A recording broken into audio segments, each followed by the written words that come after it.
This is a story that shook the entire world. A young woman, a 23-year-old Ukrainian, fleeing war and destruction, came to the United States in search of safety and a new beginning. But it was here, in the place she believed would protect her, where she met a tragic death. The surveillance cameras inside a Charlotte light rail train captured the final moments of her life. What happened next sparked outrage, nationwide debates, and international headlines.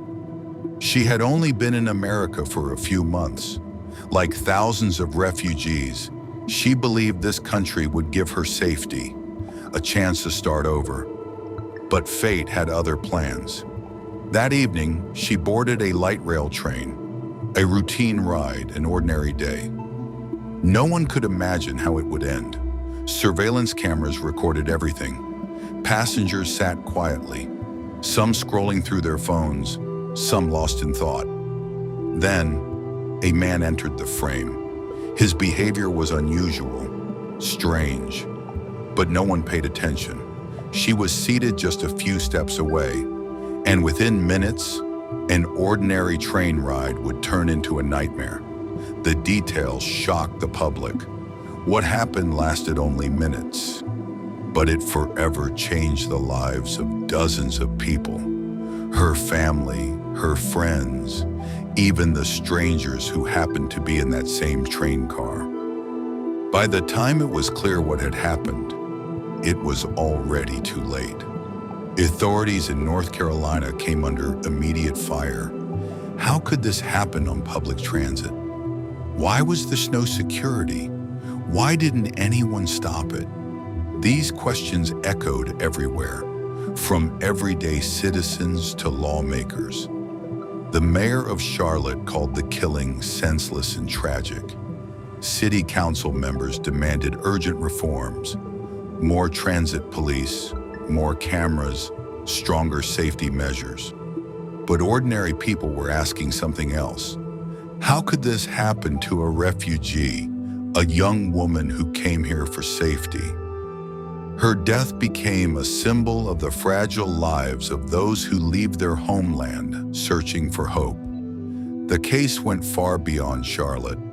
The governor of North Carolina, federal officials, and even the President of the United States responded. Donald Trump called the attacker a madman and a lunatic.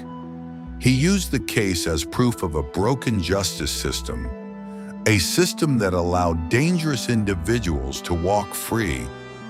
Ukraine's Ministry of Foreign Affairs declared it was in constant contact with U.S. investigators.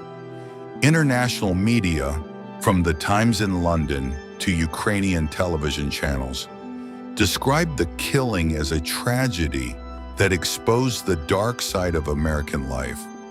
The suspect was arrested and charged with first-degree murder.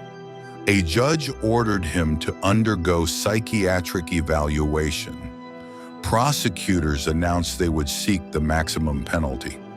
For the first time in years, North Carolina began to seriously debate whether its laws on mental illness and crime were far too lenient. At the station where she boarded that train, flowers and candles began to appear. Strangers came to mourn. On August 31st, a candlelight vigil was held in Charlotte. A month later, another vigil was announced, a citywide day of mourning for all victims of violence on public transit. Her family made a heartbreaking decision to bury her in the United States, in the place where her life so tragically ended. This story is more than just the tragedy of one young woman. It became a symbol of how fragile life truly is. It showed that sometimes, even when you run from danger, you may find it again in a new place. It reminded the world that safety is never guaranteed. It must be fought for every single day. And while politicians argue and debate, ordinary people light candles in memory of the girl who wanted only one thing: to live.